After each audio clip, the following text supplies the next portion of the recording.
plus marquant jusqu'à présent, je dirais que c'est mon dernier combat parce que c'était mon premier main event à l'UFC, mon premier 5 x 5 minutes. J'étais pas chez moi, je combattais chez l'adversaire et du coup c'était un gros combat parce que c'est ça et je savais que en fait, la gagnante de ce combat allait forcément combattre pour la ceinture vu qu'on était classés 1 et 2 dans la catégorie, donc c'était un combat super important. En fait, j'essaye vraiment de rester focus, en fait, de ne pas prendre en compte l'environnement, le public, tout ça, ouais, d'être vraiment concentrée dans ma bulle.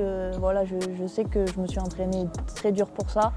Et voilà, j'essaye un peu de repenser à tous ces entraînements durs et surtout de rester vraiment focus sur moi et mon adversaire. Ouais, j'ai aussi une préparatrice mentale du coup, avec qui je travaille et ça m'a vraiment beaucoup aidé du coup pour ce dernier combat, j'ai vu la différence. Ouais.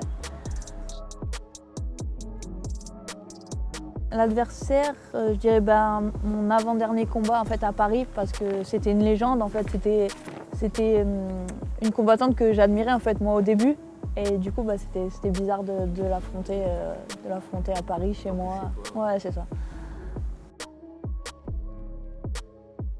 En fait, je dirais mes 2 derniers combats, en fait, c'est les combats dont je suis le plus fière parce que il y a le combat contre la légende et après le premier main event à l'UFC. Donc c'est 2 gros combats.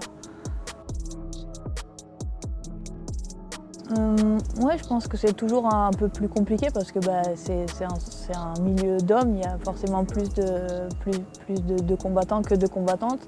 Donc il faut arriver à faire sa place et à prouver que voilà, on a notre place aussi parmi eux. Il faut souvent en faire un peu plus, je pense, en tant que femme. Je pense qu'après tout le monde peut pratiquer un sport de combat, on n'est pas obligé de faire de la compétition et de faire des combats et ça reste un très bon sport pour se défouler, pour la confiance en soi. En tant que femme, je pense que c'est important de même savoir un peu se défendre, ça peut aider. Après il y a la semaine avant le combat, c'était la Fight Week. J'aime bien en fait rester avec mes amis, ma famille. En fait, quand je pars en combat, déjà j'essaye vraiment de ramener toute ma team avec moi.